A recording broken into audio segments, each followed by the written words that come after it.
Welcome to the Influential Motherhood Podcast. I'm your host, Melissa Duncan, and my dream is to inspire moms to pursue their goals and help them make a difference in their world.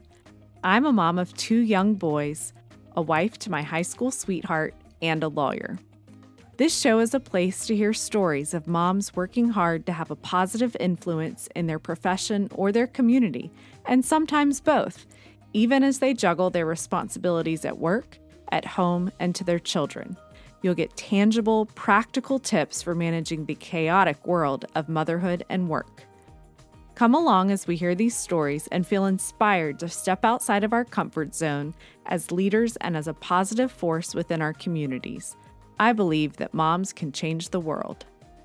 On today's episode of Influential Motherhood, I am honored to be here with Nicole Hughes. And a lot of you might have heard Nicole's story in the summer of 2018 when her little son, Levi, passed away through drowning on a summer vacation that the family had, just as many of us do. And so Nicole has graciously agreed to come on the podcast and share her story and what she has begun with Levi's legacy to spread awareness about drowning and statistics and drowning prevention. So, Nicole, thank you again for being on the podcast today. We chatted at the beginning and kind of did the initial introductions off the recording, but I just want to say thank you again for on behalf of all the moms and dads that might be listening. And little Willow is there. Can you introduce?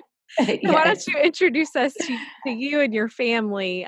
Kind of tell us a little bit about your family and who is sitting in your lap right now. Okay. Thank you, Melissa. I appreciate you reaching out to me and just this chance to connect hopefully with other parents and share this awareness about drowning, that I really, really wish I had known. My husband and I, we have 4 children. Lily, our oldest, she's 10. Reese, our second daughter, is 6. Levi is forever 3. He drowned in June of 2018. And we have a 1-month-old daughter named Willow.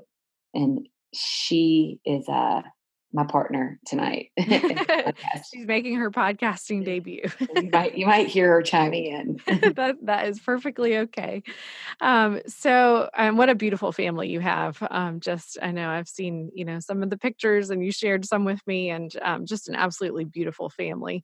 So I think, kind of as we were talking before we started recording, probably the best place to start for your story and kind of letting people know why drowning prevention is such a huge part of what you advocate for now in summer of 2019. Can you take us back to I guess summer of 2018 and talk to us a little bit about your story and Levi's story with what happened on that beach trip? Yes, and I've shared it, and every time it feels new again. Yeah. But I do also think that it takes courage to listen to my story and to be open-minded. So I really just want to start with telling everyone thank you who's listening. And I don't take it lightly that people are willing to open their hearts and really listen to this message. And even though it's a hard one, as parents to listen to, but so my husband and I have traveled with, he's an anesthesiologist. And when he was in residency, we became really good friends with 5 other families. And every year for the past, over 10 years before any of us had kids, we've traveled to the same beach in Fort Morgan, Alabama. And it's really the highlight of the whole year, truly. I mean, Levi, for a month before we left last year, asked me almost every day, "Are we going to the beach soon with our friends?" Yeah. We always look forward to this trip. And we arrived on a Saturday, June 9th. And that Sunday was our first full day. And, I have 16 pictures from that day, Levi's final day of life. And 14 of them, he is wearing a life jacket or a puddle jumper. I mean, we really thought we were doing everything right when it came to water safety. I mean, he's flying a kite with his dad, eating M&Ms, and he's wearing a puddle jumper in all of them.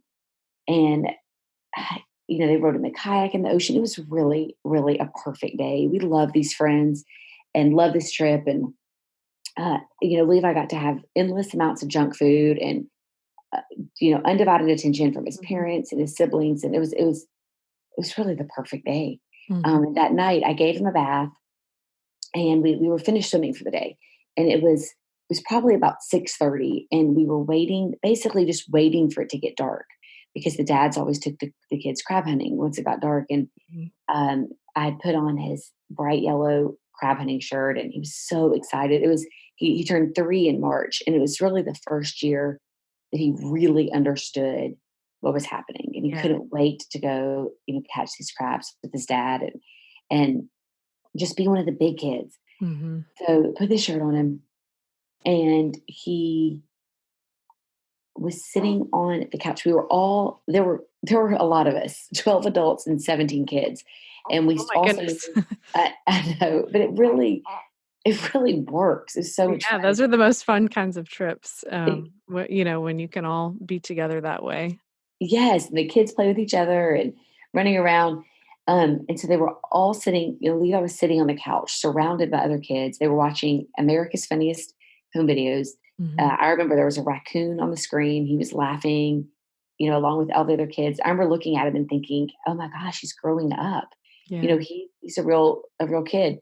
And I gave him a bowl of chips, and there was a plate of brownies, and I broke one of them in half, Mhm. and I thought, "Oh, I'm gonna give him a brownie," and I put this half of the brownie in his bowl, and then I put the other half in my mouth and ruffled his hair, and it was just like any other interaction that a mom has with her son. Mhm. Um, Turned around, I was cleaning up the kitchen. I threw something away. I closed the bag of chips. I mean, it was truly seconds, Yeah. and I didn't even realize he was missing. That is how quickly it happened, and even now, a year later, and I've relived this night over and over on repeat. I don't know how he got out the door. I do not know how he got out the door. Yeah. Somehow, in the seconds of me turning around, he managed to get out the door, down a flight of stairs, and fell into the pool. All I know is that I was walking out to go check the weather. I wasn't even trying to find him. And Oh, wow. I Yeah. didn't even know he was missing. I mean, I cannot explain how short of a time it was. I gave him this half of the brownie, and when I saw him and when I instinctively just glanced over the balcony, there were Mm. 2 pools, down the stairs, um, and instinctively looked over, and he was, it was that flash of yellow that Yeah. I saw first, and From his shirt, you from mean? his Yeah. shirt, and I wonder what it had been. I don't know, just it's horrible, and the other half of the brownie was still in my mouth. I Mm. cannot explain how fast it was. That's And of course, at first, my split second, I was just confused. yeah. Sitting on the couch, he's wearing khaki shorts. You can drown. How did he get in the water? Yeah. And then, of course, I panicked and I screamed. I turned around and screamed on the glass door, and um, I don't know what I was screaming. But later, I asked my friends. I said, "What was that even screaming? How did you know to all come running?" And nobody will tell me. They said, "It doesn't matter. It doesn't matter what you were screaming." And whatever it was enough to get every single adult, every kid, every neighbor, everyone Yeah. within, anywhere in hearing distance, out the door and ran down the stairs. And I jumped in and grabbed him. And, I don't know how, but I knew that we would never get him back Oh, somehow, Nicole. seeing him in the Mm. water in that second. And, you know, I, I did have this one like sliver of hope. And I was just watching my husband, he's a physician, and they were all down there within seconds. I don't know how they got down there so fast. Mhm. Uh, and in fact, when I jumped in to grab Levi, someone else was in the water with me Oh, and wow. and grabbed his other arm, and together we pulled him out. And then I jumped out, and somehow, despite all of my mom instinct to stay with him, I knew to get out of the way Yeah. because there were 6 physicians there, Yeah. to do it. And I watched my husband, you know, he didn't know who it was until he flipped him over. Oh, And that's when he knew that it was his son. And I asked him, I said, "What did you do?" And he said, "I started performing CPR." And I mean, it was horrible. I mean, of course it was. I mean, it was, of you course. know, Yeah. the end of the world. And I just kept thinking, like, I was so mad. I was so mad at just, I don't know, the universe, myself, Mm. everything. How did he get out? I just knew even then, I just needed 1 minute back. And I thought if I could will it, I truly thought I could will this and I can trade places with him. Like, Yeah. I really genuinely thought that was a possibility, and Yeah. it wasn't. And I still wish it was.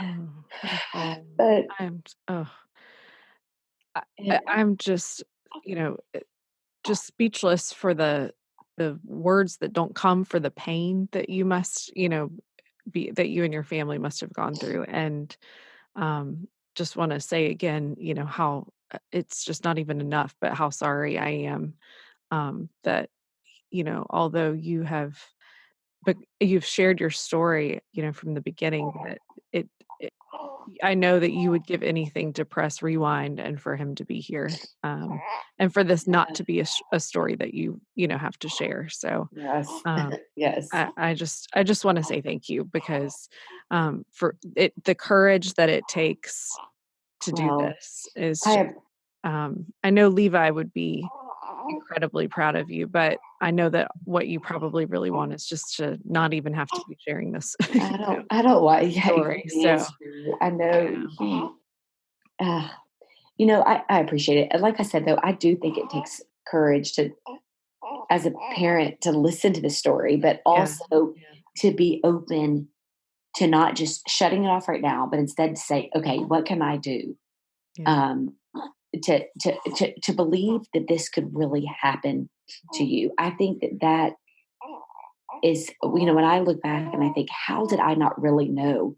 We were on vacation, like I said, with these friends, and we live in 6 different states, because we were friends when we all lived in Alabama, and then we went separate ways when our husbands finished their medical training. And we live in Louisiana, Florida, South Carolina, Georgia, um, Illinois, and Tennessee. It's wow, all coastal states or states with lakes. We live on a lake, and I think, how do we not really know that this could happen? And I think that the statistics honestly are not that widely spread, but also the biggest threat to drowning prevention efforts is the stigma that, well, drowning is not going to happen to me. yeah, And I think that for people, listening to this, to be able to say, to be vulnerable enough to say, this could happen to me. yeah. This could happen to anybody. Um, it takes a lot of courage too. So thank you. Yeah, yeah. Well, I think the amount of courage you've had. I mean, I caught on to your story last summer when it happened, and just the Oh, amount of courage that I've seen from you and your family is just incredible. So, talking about statistics, I know that one. So right off the bat, one thing I noticed, and this might be when I heard your story was when you connected with, Morgan Miller, yes. about because, her daughter, kind of around the same time, I think, Same day. same day. Oh my goodness, I Yes. didn't realize that. Same So day. so how did that connection, kind of how did you make that connection with her? And did you find that she was kind of having that like going through the same, processes around like emotion and grief and, I'm sure all the emotions, um, just like, Yes. how did I not realize that this could happen kind of thing? Well, I have been so grateful for their friendship and a mutual friend. I mean, it really is really crazy when I think about how we were connected, but a mutual friend a friend of a friend. I mean, it's so far removed, Mhm. connected us. And I just, we really, they're incredible people, and just really hands-on, devoted parents. And Mhm. um, just personally for me Yeah. have been just a lifeline in this, definitely. And with them, with Emmy and Levi drowning, on the same day, and both during a non-swim time. Emmy wasn't swimming either. She was wearing a blue dress, and Levi was wearing khaki shorts, and that really fueled us. Just that idea of, it's the statistics are, it's 69% of toddlers who drown do so during a non-swim time, when they slip out the door, when they're supposed to be taking a nap and it's the first time they ever climb out of their crib, or when you're at the 4th of July cookout and Oh my you god. run your kids in the car and you run inside to grab, the casserole dish, and they somehow slip back out of the car and find their way to the backyard. Yeah. That is when it's happening. When you come in from lunch, and they, go back out to the pool. When Yeah. you, when you're heating up the Easy Mac and they're in the microwave, when you, these are the stories of when it's happening. When there's a pond in the front yard and Yeah. you run, the grandmother runs to use the restroom and the toddler slips out, and they're not being deceptive or bad. Levi wasn't a bad kid, Right. but he was a 3-year-old boy. I mean, he was curious and he was silly, but he never left my side. He just didn't. I mean, he was a mama's boy, and he was Velcro to me. And I've heard this over and over from children, parents who've lost children to drowning, that, this was the first time they ever climbed out of their crib. This was the first time she knew how to open that door. Mm. And it's the same with Levi. I mean, he Yeah. never willingly leave my side. For him to go out a door and down a staircase, I don't know. And Yeah. we think he was reaching for a toy in the pool. It was the Oh. first time, and it started raining that afternoon. It was the first time we didn't put all the toys out like we normally did. Yeah. Gosh. I Well, know. and that, I mean, just that statistic that, 69% Yes. during non-swim time, because I think as parents, I mean, I know for me, it's like, when I'm around the pool, like you said, my Yes. kids are Yes. always in their Yes. the puddle jumper. I mean, with my Oh, we my need to. 3-year-old, it's like, we his grandparents live across the street from a pool, and that's really our opportunity to go, and I make him put it on before we leave the house, and, Oh, like, Melissa, it's can I interrupt you very yeah, quickly? yeah, I'm so sorry. This puddle jumper, and I didn't know, because I'm so sorry. Just like you said, I would make Levi put it on, yes, before we got out of the living room at the beach yeah, house. yeah. Well, and there is a lot of evidence, significant evidence, that proves that puddle jumpers actually increase the chance of your child drowning. Okay, so Because, tell me about, like, yes, what is that and all I don't, about? this is where it's so difficult, because I want to sit here and say I don't want to scare you, but I do actually. I don't Yeah, want to scare you, but here's the thing about drowning. It is terrifying. It's the number one thing, the number one that will take your child, if your child is under the age of 5, from you. And it's the number two thing, because it's the second leading cause of death for ages 5 to 14, and it peaks again for teenagers, 15 oh to my 19. gosh. Yes. And it's for teenagers, it's open water, lakes and rivers that they Okay, don't wear life jackets. And so this is very scary. I mean, there's no way around it. It is a yeah, leading cause of death of all ages, all water. But the thing about drowning that sets it apart from everything else, it is 100% preventable.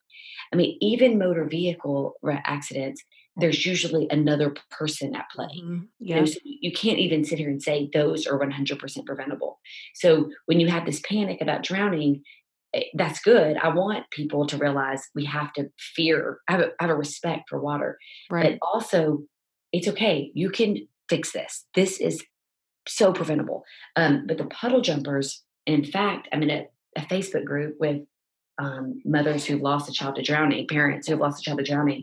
And just today, there was an entire thread where we all shared pictures of our children who would later drown in their puddle jumpers. yeah, I mean, and I have pictures of Levi just literally 2 hours before in his puddle right, jumper. And the reasoning is, and it makes complete sense. just like you just alluded to, I never ever let Levi in the water without it, ever. I Right. wanted it to be black and white, and this is part of why I didn't put him in swim lessons, because I thought I want it to be black and white. You never get in the water without your pedal jumper. Yeah. And but because he was never in the water without his pedal jumper, it gave him a false sense of security. And he didn't know, he thought he would float. He had no idea. I mean, I Oh, told him, yeah. we talked about it all the time, just that day, hours before we were walking past the pool. And I told him again, I said, "Do you ever get in the water without mommy?"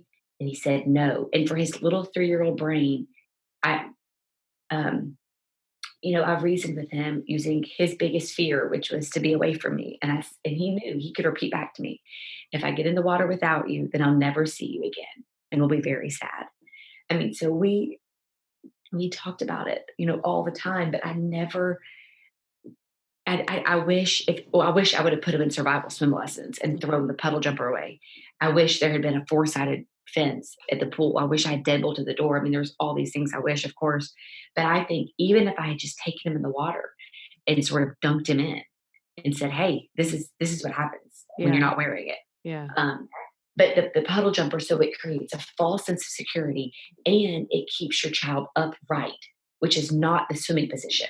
Yep. Oh, With that's so true. Yeah. Yes, and so if he's at your parents' house, I don't wanna scare you. If he's, at the grandparents' house, and I've heard so many families who the grandparents have been watching them when the child drowned, and, they'll go to the bathroom for a second or whatever they do, and then somehow it's the first time, that child manages to slip out and get away. Um, so the puddle jumpers make them think they can swim and counteract what they need to do, which is float on their back. Yeah. Yeah. Sorry, so I didn't mean to interrupt you, but No, and I'm now glad you did. puddle jumpers and life jackets in natural water on lakes and rivers, always, always, always, Yeah. all ages. And just because the law stops at 12, well, there's a reason why teenage drowning deaths peak, at age 15, and it's Right. because they think, oh, well, the law ends, I'm okay, but you're not. But sorry. So, and your son, he's probably curious, and actually, 80% of drowning deaths are males. Oh, wow. That's interesting. And so it makes sense, right? Yeah. Because they are curious, and they Yep. are crazy, and they're energetic, and it doesn't change even as they get older, Yep. their personalities. Yeah. And they think they're strong, yeah, like, I Yes. bet that's part of it, I'm strong, I'm an athlete, I'm a swimmer, that kind of Yes. mentality. Oh, exactly. Because, well, 2/3 of, I know all the statistics now, unfortunately, but 2/3 of people who drown in natural water, like in an ocean or a lake, are actually really strong swimmers. And that's what happens is they think, well, I can swim, I don't need a life jacket. And then you're no match for the ocean, the river, the lakes. It doesn't have feelings. It doesn't Yeah. care about you. Yeah. Oh, but this is so helpful to hear these statistics because as you said, these are not circulated the They are same, not. the same. I mean, all the think I think about all the information that is shared with us as parents when you have a baby, they and I mean you just had one, they're like Yes. lay her down on her back. Yes. I Back assume to back, sleep. and Yes. Yes. um, do the all these things and turn on the fan and Yes. like Yes. Yes. um, but this is such a huge, I mean, it's like you said, the leading cause of death and no one talks to It's us about it. I mean, I'm thinking about, shocking. I just went to my son's 3-year-old checkup and there nothing was said about, as we're and his birthday's in April. So we're heading into the summer. Oh my gosh. He's a Yes. 3-year-old boy Oh and my gosh. not Mhm. a word was said to me about swimming or I mean, we talked about, right, putting on your helmet when you ride your bike and, those kinds of things, but we never talked at the doctor's appointment about swimming and drowning, and it seems like that would be the place that these conversations Yes. at least need to start, I mean, Yes. that's Yes. Well, and so Levi went he turned 3 last March, and Mhm, he was a 3-year-old boy, and I had his well child visit in April, just like you said. mhm, And after he drowned, and we learned the statistics, and that's when I realized, I just thought, it was 1 week to the day that he drowned, that we read the statistics, and it was like my heart just shattered all over again. I just thought, how somebody compiled this and it didn't reach us. Yeah. Like, I mean, I read everything. If there is an article, I mean, I had a stack of books highlighted and tabbed, and I read blogs and parenting magazines. I read everything about parenting. And I thought, did I miss this? Like, I truly thought it has to be in my house somewhere or in my brain. I must have just missed it, but it wasn't. And the more I started talking to people, the more I realized no one's talking about this. Yeah. And I actually last July went to the AAP's July of 2018 website because I thought I have to start spreading this. I have to figure out a way to spread it. And I thought, well, I'll see what they have and I'll share that. Nothing. There was nothing. And that is what made me the American Academy of Pediatrics. And so that is when I thought, well, I was really sad, to be honest. I thought, why is there more about mosquitoes? Right. Not like West Nile virus mosquitoes, but like just mosquitoes than there is about the leading cause of death. And so it's been over the course of a year, but the Millers and I, we've been very, I don't know, fortunate isn't the word because, we're not, this isn't good, but Right. there is a lot of hope in it. The AAP has been really incredible. I mean, truly, they have created an entire drowning prevention toolkit. It's on their website. I'll link to it in the show notes. Okay, awesome. Yeah, it has information at every age, starting with infants, going all the way up through teens. Information about the layers of protection. It has PSAs. It has social media infographics that can be shared. And like you said, when you went to your pediatrician, and this is because my husband's a physician. We love our pediatrician, and I think that is really the foundation of this. This isn't about placing blame. I mean, this is nobody's fault. My husband and I were in the room. We failed to keep him safe. There's no way around it. I mean, there's no way around it. It's that those are the worst words I ever have to say. But we know we weren't being neglectful. I mean, I wasn't on my phone. I wasn't drinking, and the proof for me that we know that is if we had thought we were being neglectful, we would have killed ourselves. And there's really no way around it. And so this isn't about placing blame at all, but it is about this is an epidemic. It's 1,000 kids a year that drown, and for there to be we can fix this, and that is where the power and the platform of the medical community they're one of the answers. I mean, like you said, that's where the conversations can really start because what we talk about, what our pediatrician talks about is then what we go on to talk about, in our play groups and in, at the pool when we're hanging out with our friends, whatever it is. And so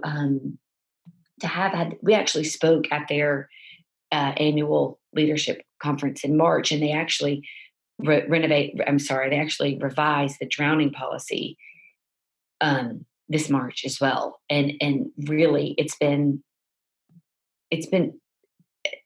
really has been an honor to be able to contribute to this, to be able to, have a part in creating this when it was so inadequate and really feeling hope that this is one way to get this message across. And, what parents can do is, and again, this is not about placing blame. This is not anything accusatory, but parents, when they do go to their well child visits, can say, they can even say, hey, I heard this story.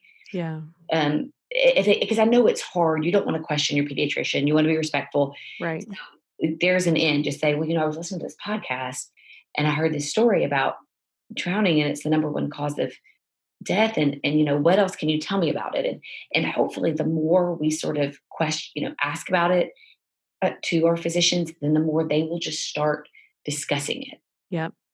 Absolutely. Well, I was sitting here thinking when you were talking about, you were reading all the blogs and, had all the Pinterest boards and all the ways that as moms, I think we receive the information. And I think we're prone to taking in the things we need to be like hyper aware of and fearful of, on behalf of our children. Cause it's like, okay, my job as a mom is to protect my children. So I'm going to know about Lyme disease and, sunburn and SIDS and all all of these things that I am going to be hyper aware of. And so whatever the pediatrician says to me, and again, it's not the pediatrician's fault, but I think as moms, if the pediatrician talks to me about wearing a helmet and wearing sunscreen and wearing bug spray and, eating healthy food and the flu, Yes.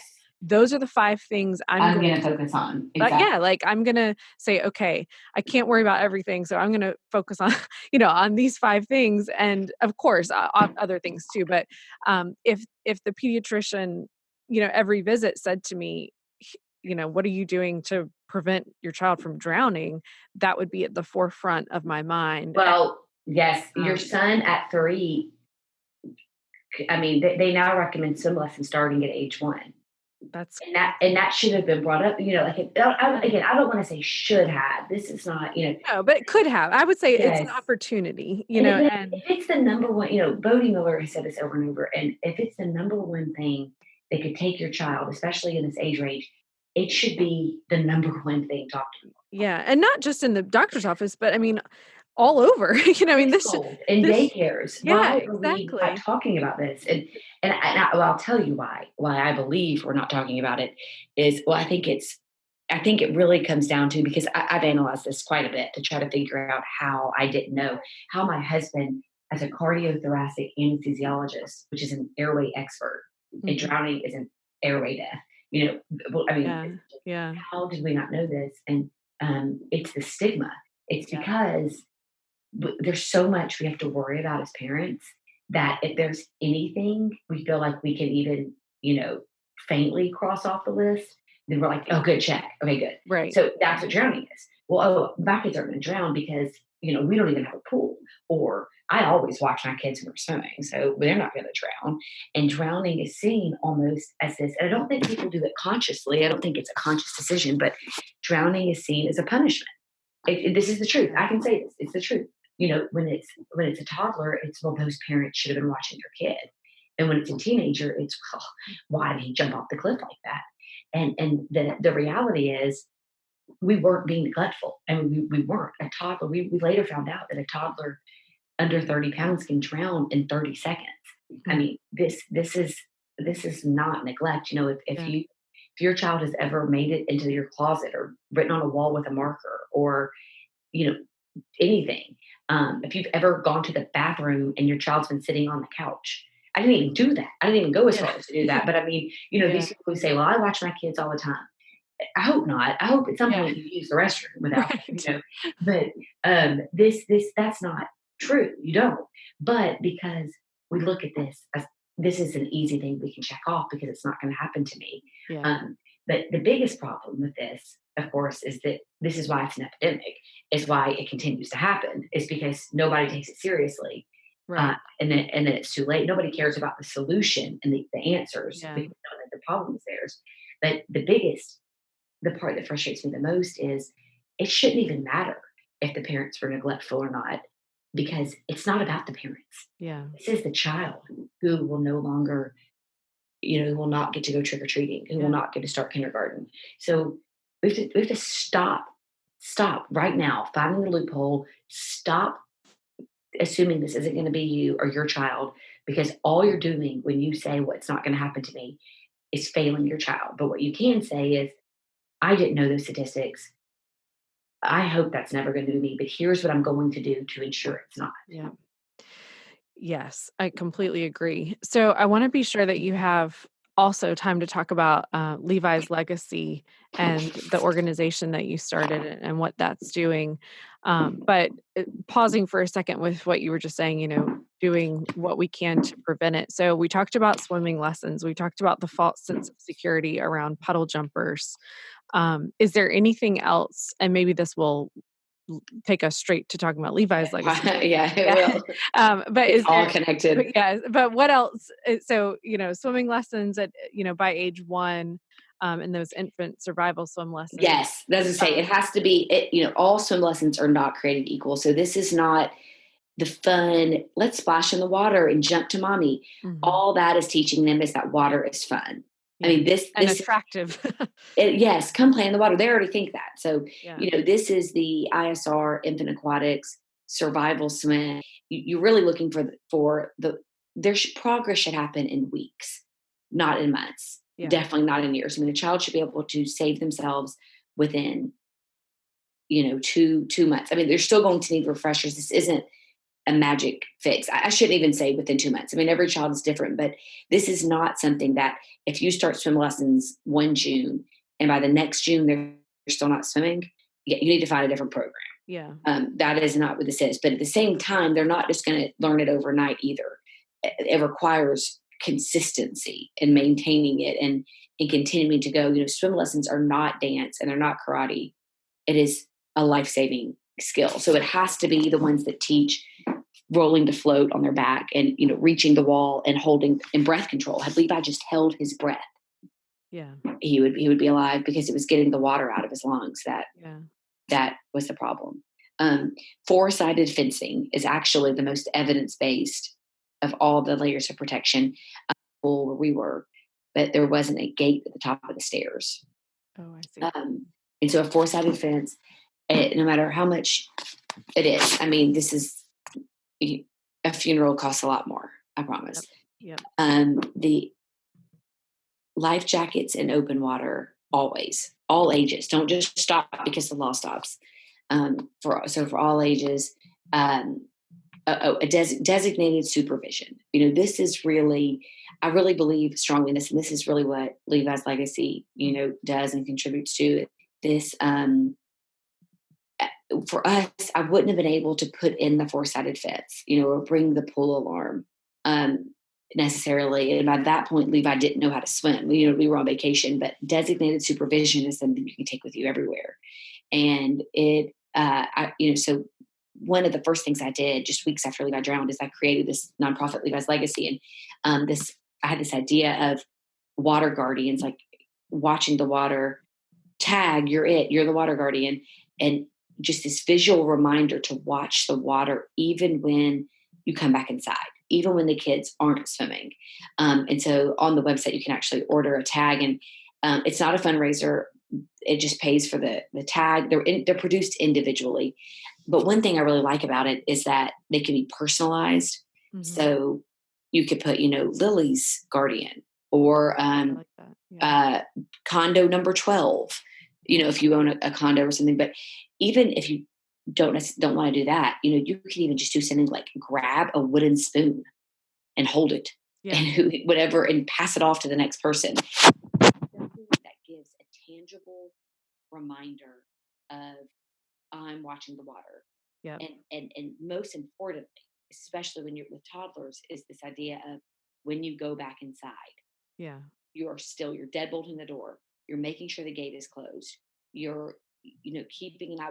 I'm not saying be paranoid and don't live your life. You have to live Right. your life. Have fun. We just went to the beach last week, believe it or not, Yeah. with our friends, and we just put very specific actions into play that we hadn't done necessarily the year before, as far as designated supervision goes. Yeah. I'm sure that was hard. It, and I write a lot about grief and just the reality of it on just on my Instagram, Facebook page. But Mhm. and when I said, it was hard, but it wasn't harder than every day. Yeah. I mean, if we said, well, we're not going to do hard things anymore, then we, we could never take another breath. Yeah. So it was these are very special friends. And I think to be back with them, it was, there was a healing aspect of it really for Yeah. all of us, honestly. Um, but of course, I just wish he was there. I just want him to go crap hunting. Yeah. Mm. Well, Nicole, this information is just priceless for those of us who are blessed enough, for you to hear this from you, and to be able to walk away from this podcast or other conversations that you may have where you are sharing this information. And I know that this makes me want to commit And I hope that people listening will commit to finding, 5 friends to go tell these things to, because Yeah. I just think about, the impact that that could have, to say to 5 people who may have 3 kids each, I mean, that's 15 Oh my kids gosh, that yes. that this could make an impact on, just, from one person alone, taking what you are sharing and spreading the word and thinking of other ways that we can just, make this something that we talk about in our mom groups Yes, and on the yes, internet. Yeah. I yes. mean, Ask about it at the play date. Is there water that they're gonna have access to? Is yeah. there, I mean, this is all the things that just changing, just like you said, back to sleep. I mean, it's just changing our cultural. Hopefully, by the time this generation becomes parents, wouldn't it be incredible if survival swim was just as common as buying your car seat? Oh my gosh. And Absolutely incredible. if we really stop this Yeah. epidemic, I mean, Yeah. it would, I don't want to say worth it. It's not worth Levi dying, but it would be worth the speaking out, you Yep. know? Yeah, and because you have to relive this. I mean, you're reliving this pain every day no matter what, but to have to live it out loud with, in a more public setting is kind of taking it, you know, to I'm sure a next level, for you to be kind of reliving this, but also I hope feeling like, Levi is continuing to make an impact on the world. Um, Uh, and I feel like he is through, you having the courage to share this. I want to ask one question about because I know that this is a question I have, and other people listening may have this question. So, with the infant survival, you were talking about the difference in just, fun swim lessons yes, and the infant survival. yes, Is that something, if a person lives in, picking a city, Atlanta, for example, and they're searching for this instructor, is this someone that is certified in that kind of swimming yes. instruction, or so it's not just anybody who just teaches swimming lessons and say, "Well, I teach, Well, infants." here's where it's tricky, to be honest with you. There's, of course, I've heard from so many different people who say we don't have this or we don't have, that, and the reality is, and it's expensive. I mean, so i- i- this is tricky because ideally, yes, everybody would be um, would have access and be able to afford true survival swim lessons with a certified, infant swim instructor. Mhm. But the reality is, and I know this, is that everyone doesn't have access to that. We didn't have that. I'd never heard of it when Levi drowned, ever. We now do. We have ISR now where we live, but we don't have swim schools. We don't have it. We don't have really any options. We didn't have any options before, but at least now we do have this. But so I think that for people who don't, I do actually have on my website on Levi's Legacy. There's a page on swimming lessons, and I'm actually part of an organization called Parents Preventing Childhood Drowning, Mhm. and it's PPCD, and there is really good information about quality swim lessons on their website as Oh, well, okay. and it really sort of bullets, this is what you need to look for, Okay. because, for example, my daughters learned through private lessons. I'd never heard of infant swim anyway, but Yeah. ISR or any of this. Um, Survival swim, I mean, and so they just learned through traditional, like, ice cream scoops, Yeah. to hold their breath and get to the surface, and that they learned by the time they were 3, and they were great swimmers. So, for people who don't, are panicking because they don't have true survival swim in their area, and there are other, it's not like one place that you go to necessarily. Like, there are people who are certified in this who teach at different places, Okay. or who do private only, or who, I'm sorry, who just like are a private person, or who work with a group, or who, even at a swim school or something like that. But looking for this very specific things. And like I said, if you go to it, maybe you could link this as well. Mhm. Parents Preventing Childhood Drowning. They have a really good infographic and information about what to look for in swim lessons. So if Okay. you don't have access to ISR, infant aquatic, survival swim, um, a quality swim school, then then at least this is a starting point for what to look for next as far as private lessons go, Okay. or a group, with really that emphasis being on surviving. is what it Yeah. is. Yeah. You know, Yeah. rolling the float and holding their breath versus isn't water super fun? Yeah. Yeah. Um, if that helps. And I can send you, you know, links to all of these as Yeah, well. no, that's wonderful. And we'll link to all of this in the show notes so that people can just click right over to it. Because I know my 5-year-old has been in swimming lessons at school for since he was 3. That's kind of the young. This is like through daycare.